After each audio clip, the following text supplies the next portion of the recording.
Leigh Burgess, God, I love you. You are my spirit animal. Thank you for being at this kitchen table with us today, just bringing your light and your energy and you.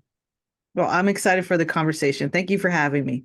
Yeah, girl, I have to tell you, I love, which is why I've been fangirling you for a minute. I love what you are creating. Bold, italicize it, font it, 75 font, this bold leaders collective, because I truly believe, and I see this in my own journey, I think we are all so much stronger and more courageous than we know. And I would love to know, when you look back on your life and your journey, would you say you've always had this boldness to you, or have you intentionally had to build it over time? Yeah, I think I've always had it. I don't think I always named it. Mm. And I think that the naming of it, I think, has come more recently. I think I was always the one who would stand up for someone who, maybe it wasn't popular. I was always the one who would say it was, I did that, or I didn't actually do what I thought I could do, or was the error. I was always the one to stand up for someone who, maybe didn't have a voice, or to say the thing in the room that everyone was thinking, but no Mm. one was actually really doing anything about. So I think I've always been that way. I mean, all the way back to elementary school, I can think of some moments there. But I think as I got older, I think I realized that it was more unique to be doing some of Mm. the things that I was doing. And certainly in my career, I would tell my team, we're going to take a big swing of bold here. We're going to try to do something different. We're going to know what could happen and what could not happen, and we'll have a plan for it. So I think it kind of evolved over time, but I think I've always had it. I love when you said I've always had it, but I don't think I had a name for it. Hmm. I think there's Yeah. freedom, right? And when you become aware, you think, oh, okay, I'm not the only one. This makes sense. There's just there's this freedom. There's this freedom in that, right? Hmm. Definitely. Yeah. I think I'm there's a lot about being bold that is connected to being free. Oh, tell me more. Well, I think everyone has boldness within them, and they may not even know they're being bold because it can be very quiet. It doesn't have to be loud. It doesn't have to be on social media. No one even needs to know about it. Like maybe you know about your own bold moves and no one else does. But I think, from the perspective of when you're bold, what I think the definition of that is stepping into the unknown without really knowing if it's going to work, but you're going to do it anyway. You're going to step into and move forward to the future without anything being guaranteed. And I think that's a bold move. And I think for me, that's very much for me connected to feeling free, free to move about the world, free to try something, free to fail, free to, love, free to try and really just learn from it. Oh, I love that. And I love, Lee, how you said it can be a quiet boldness. Like you don't need to splash it in our Mm-mm. social media world. And what I got from Right. that, Lee, is it's whatever feels right to you, that leap that you feel that you need to make, Hmm. that little gut whisper, but you're scared shitless. And when you do it anyway, that's being bold. Right. Yeah. I think a lot of, on my own podcast, that's the first question I ask her, what their definition of bold. And we've actually looked at every definition over, 100 plus episodes. And it's so interesting what they have in common is that it's really stepping forward or moving. There's movement to the word, Hmm. and there is this sense of unknown, and there's a sense of, some people say fearlessness, but the majority do not. The majority say embracing the fear or stepping into it, or not letting it stop them. And I think Mm. that's really a key thing, I think, for when someone's making a bold move. Is fear is a really natural thing. It's actually meant to protect us, right? And sometimes our loved ones may want to protect us, or kind of tell us to slow down or stop or those sort of things. So they may be fearful for us. So we just have to realize that, when you feel fear, it isn't a bad thing. But you need to understand kind of where it's coming from. Is it coming from a belief system that's been holding you back? Is it coming from a place of true safety? Like don't step off the curb. That's a good thing to be fearful about. Like don't do that. There's the car. Go on the walk. But I think, there are things that can come up for you when you're being bold that you just kind of like, oh, what is that? And let me understand kind of where that came from. And sometimes we need to like step into and through the fear. That's powerful. Leigh, what does being bold mean to you right now in this moment? What's your definition? Well, I'm in the fourth year of my business, so it is such a every year has been a different emoji, I would say, so so Preach, girl. yeah, so from the particulars of that, like for me, it is just being bold right now is understanding that I don't have to have all the answers, that it is all going to work out, and that I need to continue to have my faith. I need to continue to do what I'm doing. I need to continue to talk positively to myself Mm. about what I'm doing and that's making a difference because I can be pretty hard on myself. So right now, and at this point in time of the year after Q1 is done, and we're heading into Q2 is like, just keep going, realize your worth, understand that you're making a difference, and know that it'll all be figured out. That's Yeah. being bold for me right now. So I want to take the time machine, the DeLorean, back 4 years ago when Hmm. you were being bold and courageous and listening to yourself and left a 20-year career Hmm. in healthcare. And I bet that that was very terrifying because our identities, I know for me, it was a mental fuckery Leigh, that I didn't even realize that I was stepping into, leaving Hmm. this industry that I was good at, but I had outgrown it. And there was just this misalignment and it was uncomfortable. Take our listeners back to that journey of you leaving this industry, listening to yourself, and building this movement. Yeah.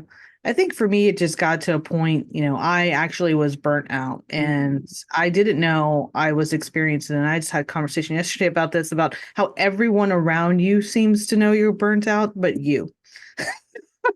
So like maybe we need like a patch or some type of indicator that goes off, but everyone seemed to know but me. But for me, I just got to a point where I kept trying to make the day better. I kept Mhm. trying to work harder. I kept trying to show my worth. And it just got to a point where one, I was tired. I was very unhealthy mentally, physically, emotionally, whatever, all the other pieces you can put in there of unhealthiness.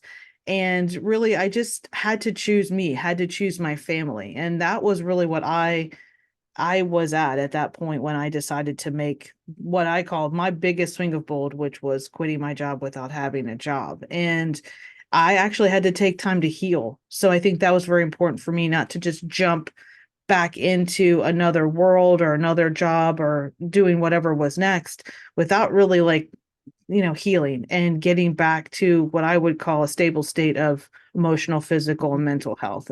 So I was at a point where I was only sleeping 2 hours a night, constantly working, lots of work to do, lots of good, important work to do, but it had just become very unhealthy for me. So I made that choice. And then I also had to make the choice not to jump back into something.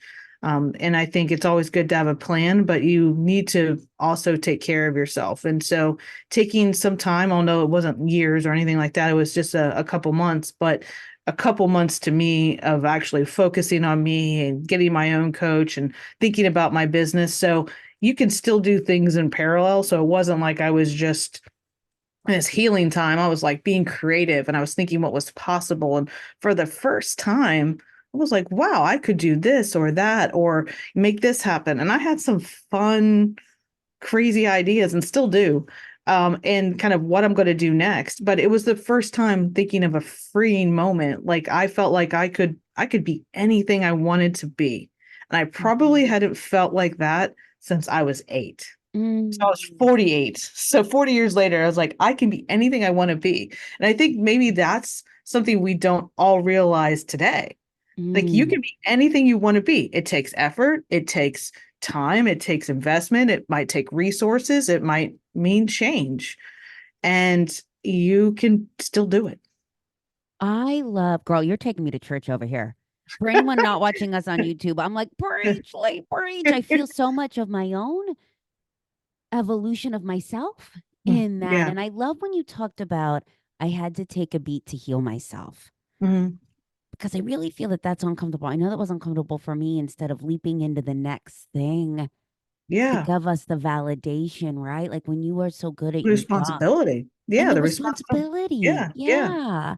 So, Leigh, what would your advice be for our beautiful listener that is where I was, where you are, where they are? I love how you talked about that showing my worth. Like it was this constant hustle to show my worth, and it was never It enough. was so silly. Yeah, Mm, that I got to a point where I'm like, I'm 48. Like, why am I doing this? Why am I looking yeah. or seeking worth from others? Now, it doesn't mean you don't want to do a good job. It doesn't mean like you don't work hard and keep up with what you're responsible for. But I mean, I was doing that like 100 times over. What I was doing, which I take responsibility for, is I was taking things that weren't even mine to be responsible for and making them mine, Mm, which then added to the plate. I think what I would say to anyone is like, are you getting signals or signs that something is misaligned? You used this incredible word a couple minutes ago, and it is misalignment. Like mm, I don't believe in balance. Like it's just not, it's no. balance happens for a moment. If you think of a seesaw, like you get to have that balance of each side, like it's momentary. I'd like alignment it lasts a little longer. You can still get out of out of alignment and be misaligned. But I think if you're getting signals, if you're feeling like you're not you, like, oh wow, Mm, I was a little reactive to that, or I responded to that and I don't think I meant it like that, or if you're saying sorry a lot, yeah. I think these are some of the things. If you feel like you're not eating well or moving, or you feel like something isn't as happy as it used to be, like those are all signals that can say, I need to look at that. It doesn't mean you have to quit your job. It doesn't mean you have to do what I did. I don't really recommend what I did because I waited too long. Yeah. I pushed it too far. And from the perspective of where I was from a health perspective, and I don't want anyone to get to that point again. Yeah. I lovely as you were just talking about that. I had so many aha moments. If I would be a cartoon and there would have been like the little bubbles to my head, you would have seen like, Yep. because what I got from that is these little micro decisions that we make every day that Hmm. we're not even aware of that can build this misalignment. So as you were talking, I just thought, oh my God, moments ago, before we sat down at this beautiful kitchen table, I got a text from a friend and I was annoyed. And it was a beautiful text. And I thought to myself, there would have been a time where I've been like, oh, that's great. That's nice. And you know what it is, Leigh? For me, it has been these little habits of too much phone usage Hmm. because I think, okay, I'll just answer one more thing. I'll just do one more thing. And where I used to be so much more intentional on putting the phone away for a few micro moments during the day to hear myself, I've kind of lost that Hmm. in this optimization of every second that the world can suck us back to. So, Hmm. Lee, I would love to hear from you, my friend. Do you have any practices or anything that you're really aware of so that you don't get sucked back in to all the things and you lose yourself in it again to show your worth as you build this beautiful movement?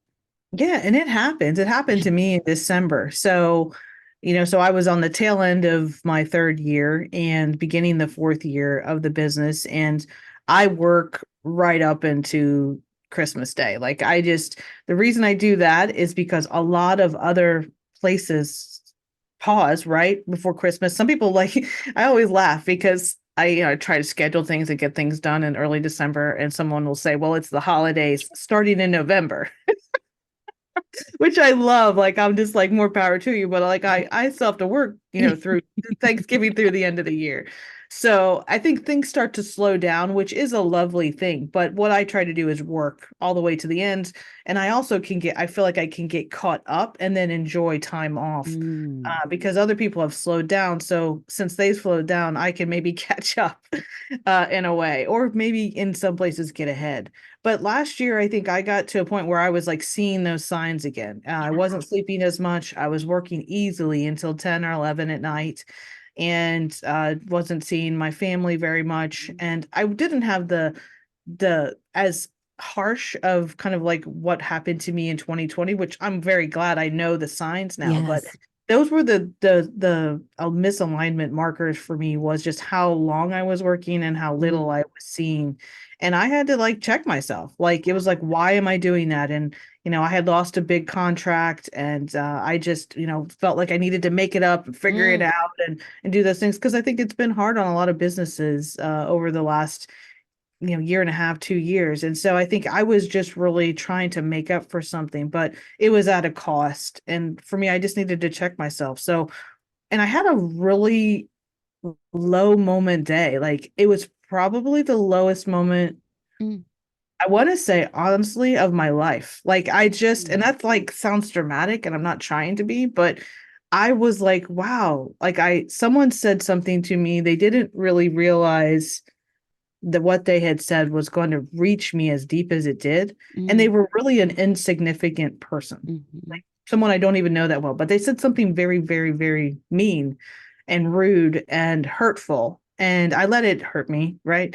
But it was just like, it was in December, and I just remember it. And I was just like, wow, like, why did I go there? Why did I get that mm. affected by that? And for me, that was the other marker of like, something's off here.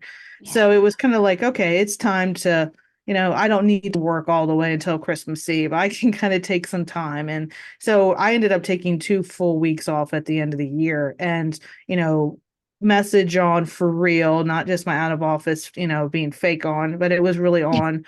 I wasn't answering emails. I put the phone away because I think for me, had become a distraction, and I wasn't actually Mm, seeing all the good and all the positive I had been doing. I was really focusing on what I didn't achieve and what I still needed to do, and how potentially in my own mind I had failed mm, and I needed to get righted. And so that's what I did at the end of 23 into 24.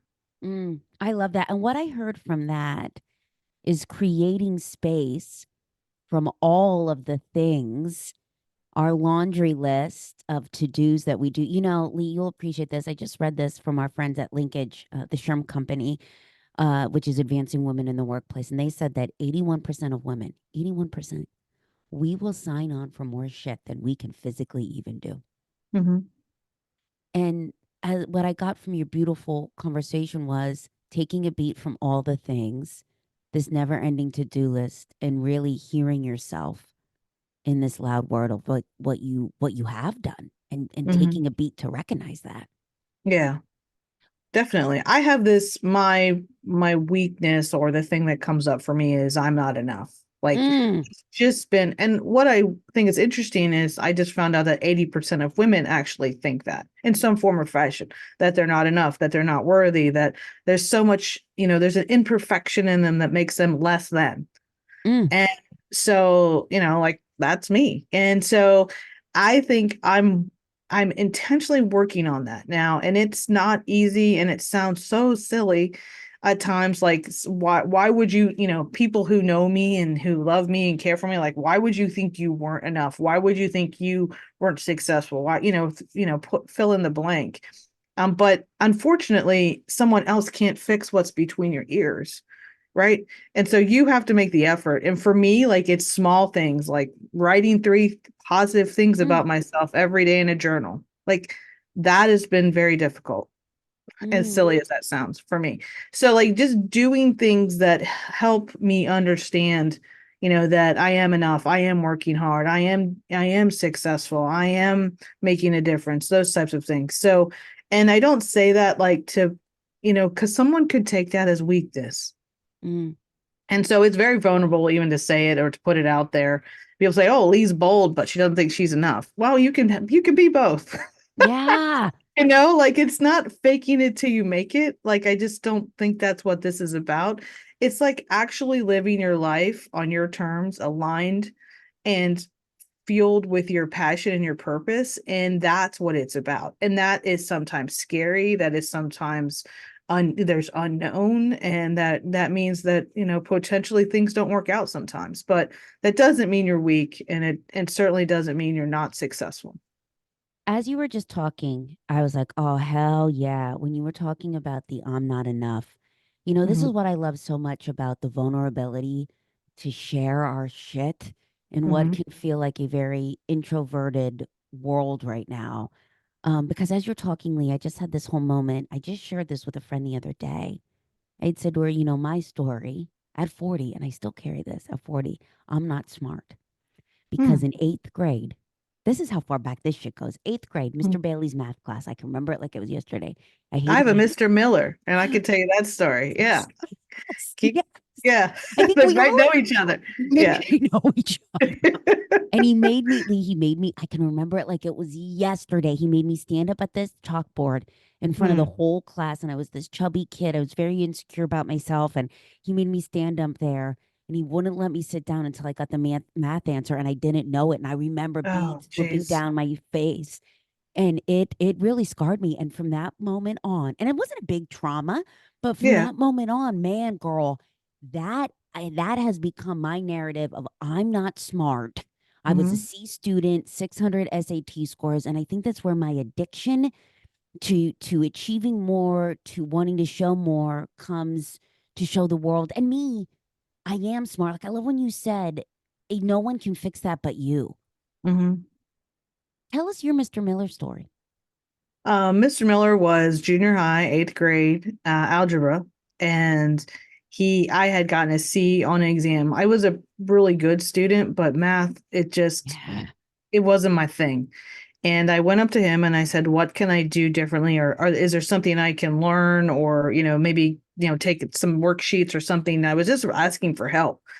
And he responded to me and he said, "A C is good for a girl in math. Oh. So you're great. You're good." And that was it. And I was like, "Oh, okay." And I didn't like take offense by it. Like for some reason, I was like, "Oh, okay. You're the teacher. C's good."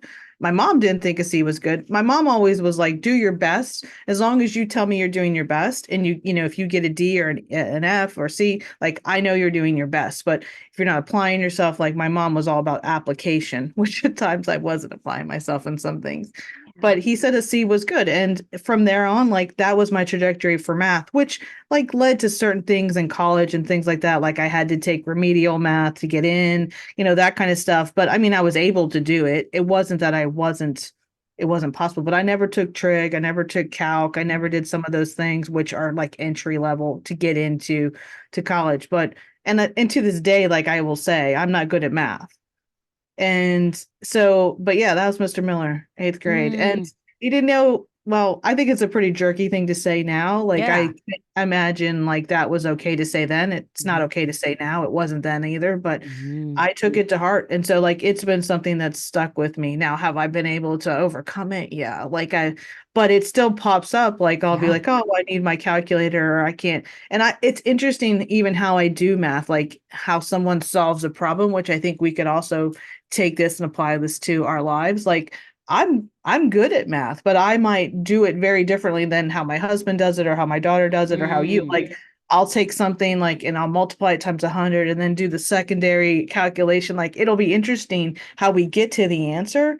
But maybe, we all get to see an answer, but we know we might get there differently. So I think that's just how people need to understand too. Like maybe your goals or my goals, they're different in some form or fashion, but in the sense of how we would solve the problem, but we get to the same place. So I think that's a comparison thing too that I mm. think probably came up in middle school, high school of just like, am I as good as, am I doing enough? Am I, am I? And I think as adults, we probably do it too. I know I do. So I think that was my Mr. Miller story that kind of perseverates in different areas of my life today, but hopefully not as much as it did in college. And that just makes me flash back to what you talked about with awareness. What Yeah, earlier, right? When you have the language and awareness, what a gift it is because when you know better, when you see it, you can do better. And I love, Lee, when you were talking about this can be how we approach life, thinking that we need to do it in the same path that everyone else does. Curious your right. take on this. I was just sharing this. My stepdaughter is 27 and she's going through the phase where we all do. Life can really fuck with you on Mm-hmm. the check marks. I need to Mm-hmm. be married by such and such an age. I need to have the kids by such and such an age. I should be this far in my career. And I did not realize how much it gave me this anxiety because I felt that I was less than. And it Hmm. wasn't until I did this inner work that I realized that my path wasn't supposed to look like anyone's else. Hmm. What's your take on this timeline of life and the angst of it all? Like, what does that mean to you? Yeah, I think it's definitely harder for the younger generation, Mm, honestly. I mean, I've heard people be very critiquey and very negative about, the younger generation fakes anxiety or says this or that. And first of all, like, it's just saying anyone fakes a mental illness, like, I just don't go there. So I think, from the perspective of like how hard it is, I do think it's real. And having a, late 20-year-old daughter myself, like I know it's real of like what you're expected to do. Even though as parents, you're not saying, hey, I expect you to do this. I want to be a grandma, this or that. Like I'm not saying that. But there is this sense of like, oh, I haven't achieved enough by, right? mm, Which I think can be also something that we do in our 50s, right? Or mm-hmm, late 40s of I haven't achieved X. I thought I'd be here by now, but I'm there. And I think that for me was something that I just really have tried to leave in the past, right? So mm, at 48, like I had an incredible career. I had on paper and like it looked wonderful. Like I had achieved so much on paper, but the paper isn't where your life is, right? mm, The quality of your life is in your relationships and how you feel and the difference that you're making and what you're doing for others. Like I just think that's what it's all about. So paper aside, like I don't know if, being at a certain check mark or those, but are you happy? Do you feel like you're making a difference? Do you feel like you're doing things that you're good at and that you like? mm, And I think no matter what the age is, like, and if your answer is no, or maybe, or I'm not sure, like, take time to like think about those things on any one of those questions, because I think those are the things that actually should be the markers. You know, mm. it's not about a title or a degree or a certain amount of money. Now, I think it's important to make sure you can take care of yourself and take care of your family and what you need to do that. I'm not saying that, we shouldn't think about that. But I don't think those are the only markers of your success and what you've achieved or what you're working toward in your life. Oh God, that's powerful. That's powerful. This is one of the many things I love about being intentional on who you surround yourself with Hmm. and the content you consume. We came into each other's lives for hyping for each other Hmm. online. There's something so damn powerful about hype women. Is there? And it makes me flash to what you create with the bold table. I Hmm. love this. And the bold retreat. Tell us about what you're building with that. Yeah, so those actually came out of one wanting to do things agilely, quickly, but also at the highest level. So the Bold Mm, Retreat was the first, outside of my consulting and coaching, was the first thing that I did with a group event. And it really was meant to focus on our mindset, be strategic, and maybe reset our wellness or do some wellness activities. So mindset, strategy, and wellness. And that's what the Bold Retreat is about. And we've done 5 of them at this point, and they've all sold out. And there's a waiting list of over 1,000 to attend. And that was all about, you could go to any one of those. You could go to a mindset retreat, a strategy retreat. Lots of us do that, or wellness retreat. Lots of people do that. But this is combining all of that together and with a group of women, 10 to 15 women that you connect with, that you create a relationship with, and that you feel accountable to. And it just was this wonderful thing that, I thought, oh, let's see if this works. That has most definitely worked in the sense of how people, interact, the experience that they've had, and the difference it has made in their lives. mm, And that's what that one was all about. And then the bold table came out of me being a 100% introvert. And so I don't like big groups, like I don't power up in being out and about and doing those things and kind of being in a big group. I power up in smaller groups, deeper conversations.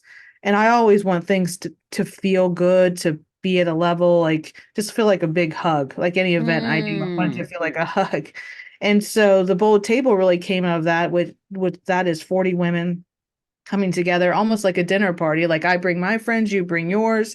We all sit, we eat. And I think sharing a meal too at the table kind of creates another level of connection. And it's really grown as well. And we're on our eighth bold table, and those have been very successful as well. Same thing with a wait list. And really, that was all about connecting and creating a space for people to come together. And that's what the bold table was about. One of the things I found, Lee, and I would love your take on this, is as women, the first thing that goes is our relationships. And I loved how you talked about I wanted these to just feel like a big hug. And there's so many times that that you just need a great conversation with a good friend. You know, like, Hmm. God, I didn't even realize how much I needed that. And Hmm. so for our listener who might be listening and is like, God, I kind of feel like I've lost my tribe at this moment in my life, or I'm reinventing myself and I need a new tribe.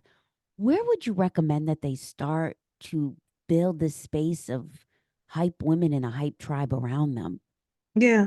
Well, I think first thing is looking for people that you have things in common, whether it's in common of what you support or what you stand for, or common of how, you might be going through something or a potential struggle, like, or a certain potential event that will all like all in for and want to be Mm-hmm. part of and support. So I think thinking about where we have more in common than we have different, Mm-hmm. because I think just like we focus on what we might be missing or what we might not have achieved, sometimes we focus on how we're different versus what we have in common. And candidly, in my life, I think I've been, maybe it was my role in the industry and those side of things, but, I just don't want to be in competition Mm, anymore with another woman. Like, I want to support you. I don't want to compete with you. And not every person, male or female, is to that point where they're, not in this, just because I'm succeeding doesn't mean you have less. It yeah. means actually I'm succeeding and you can too. Or just because you're succeeding doesn't mean I'm not doing a good job and I'll never achieve. It means like I see someone, I could be inspired by you. And so I think that's a mindset that I think I want to live in that space now versus, oh, she got the job and I didn't. Oh, I'm competing with her, or, she's doing well or got funded or whatever it may be. And that means I'm less than or not doing as well or she's my competition. I'm Mm-hmm. kind of over that. I just am over competing, and I just want to support, amplify, connect, create. And if I can do that with someone, then I'm all in. Mm, And then out of that, maybe things happen that you just would never have expected. Like you could like maybe get a connection, or you could actually maybe learn something, most likely. There is value add to just being someone's supporter. mm. And I just don't know if we value that as much.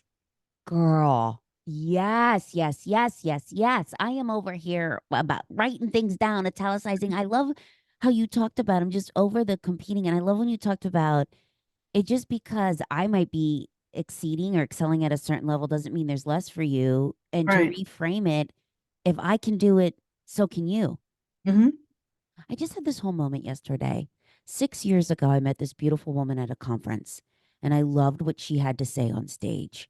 And I dropped her a note, and I just said, I loved what you shared. No ask, no Hmm. what's in it for me, no Hmm. jealousy. I loved what you had to say, and it really spoke Yeah. to me. Keep sharing your words, and a beautiful friendship was born. And little did I know that 6 years later, should we be working together in this movement that, I've now built that I had no idea was even in creation. So to your point, it Hmm. just makes me think about the power that comes from cheering for each other and not trying to either tear each other down or discredit each other, or to ask for something. There's just a power in saying, hey, I love what you're doing. Hmm. Just be real. Like just be kind, be supportive, be there for somebody. Say you go girl. Like Yeah. everybody needs it. And don't Yeah. think just because someone's successful or that they're, like from the outside, they just have it all. Like everyone's human. Everyone's going through something. No one Mm, wears a name tag that goes through everything that's going on in their life. And I really think people need to understand that. So I think it's just for me, I've just want to really focus on creating good, really Mm, nurturing relationships that are meaningful and that aren't shallow, or like you said, like someone just connects with you or reaches out to you on LinkedIn and the very first thing they do is ask you for something and you're just yeah. like, I don't even know I you don't even yet, but know you. I really wanted to like you, but like I'm not sure, like I don't know if you'd be receptive to me giving this feedback, but like we just can't like start there. Like that's not where we start, right? So I think the other thing is just people also, I think that, we've all probably had a relationship where we thought, oh, it's really built on something good, and it really was someone potentially just trying to use you or Mm, to the next level. And like I'm over that too. And I think at my age, like I feel I'll say this for the most part that I can identify them when they're mm-hmm, happy. So I know to like disengage or not, mm-hmm, because one of my probably my flaws is I'm all in and kind of, open heart, like I could potentially get hurt more easily at this point in my life than before, where I was more of a like a tough exterior, like, you know, in a very, on that, hard yeah. shell on the outside. And then it took a little while to get to the inside. I've kind of flipped that inside out at this point because I really just want to be more of me than be protecting me all the time. So it Mm, can leave you vulnerable when you're in those situations. But if you're doing it for the right reasons and you're putting yourself out there to support, and, that sometimes I believe these are tests for other people. Like if someone does something that you're like, wow, that was not cool, or I didn't really think he or she was going to go that way with that, or wow, like they kind of left me in the dust.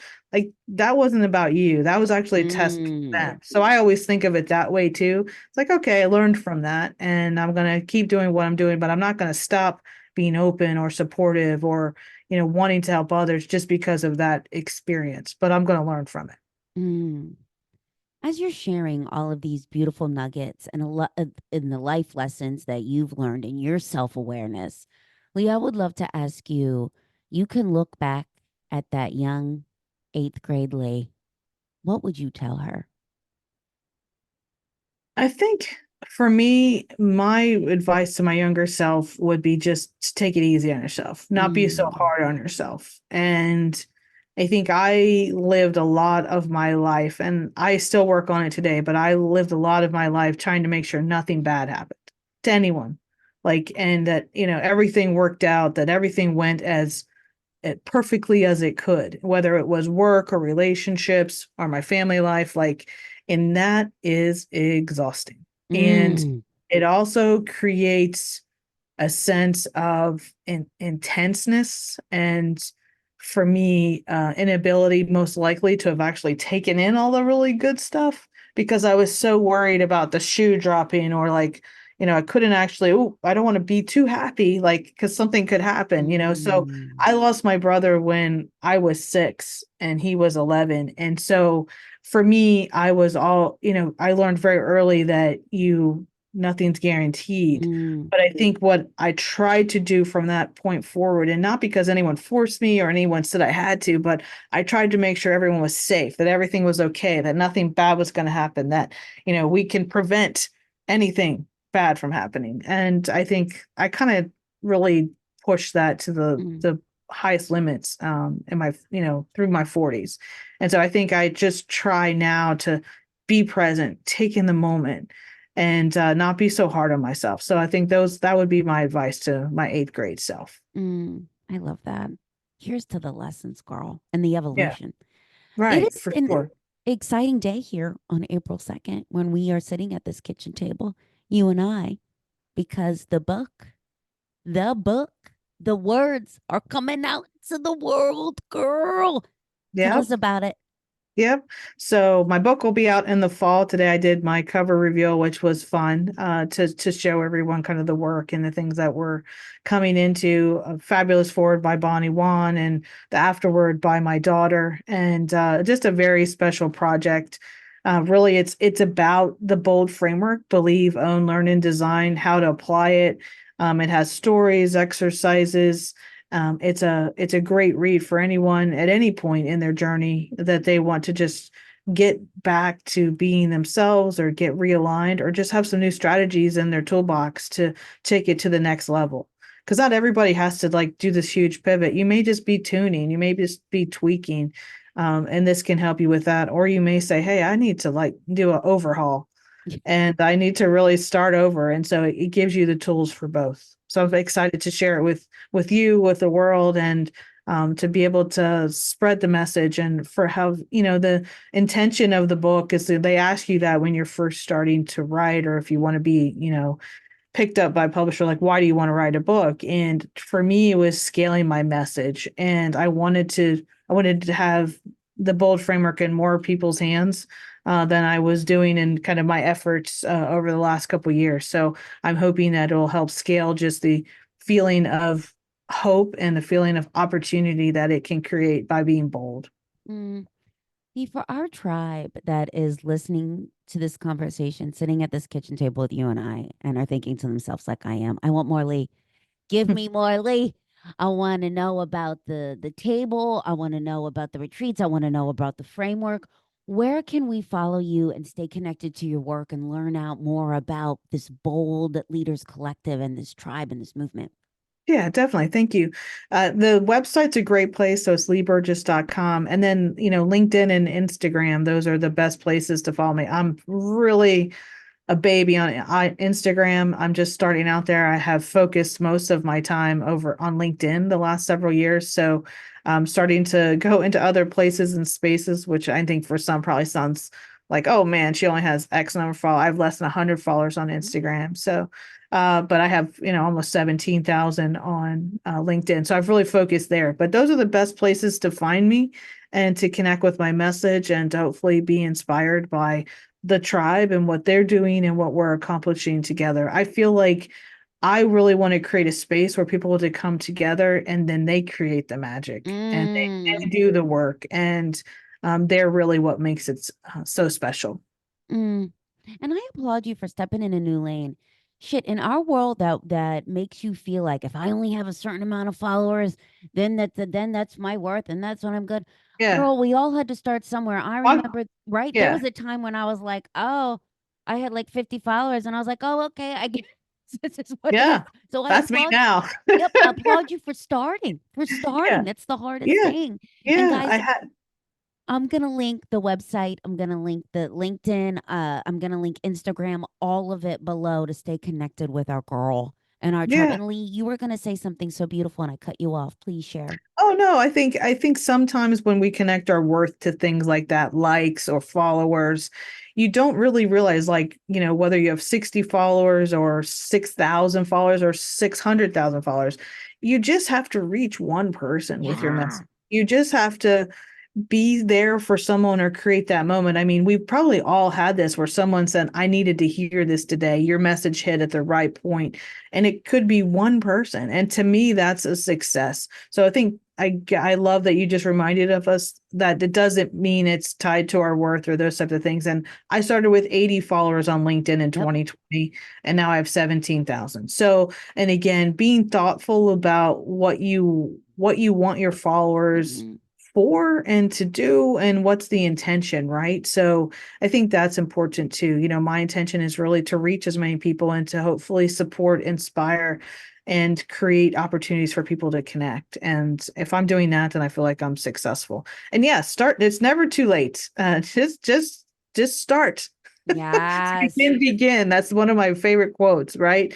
And it's like you got to start somewhere, and everybody has. Like if you see someone like like Gary V or Oprah or all these people that have this tremendous following, this tremendous impact, they all started somewhere, and they didn't get there overnight. And I think that's also their sense of like we got to get there instantaneously, and we need to remind ourselves it takes time.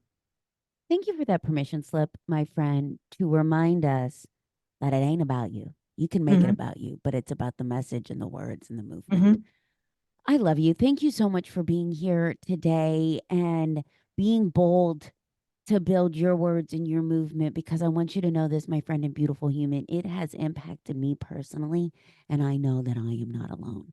So keep building, keep putting your words out into the world in a way that feels right to you because it is such a gift. I love Thank you. you Thank very you for being much. here. Yeah, thank you very much. Appreciate it. And right back at you.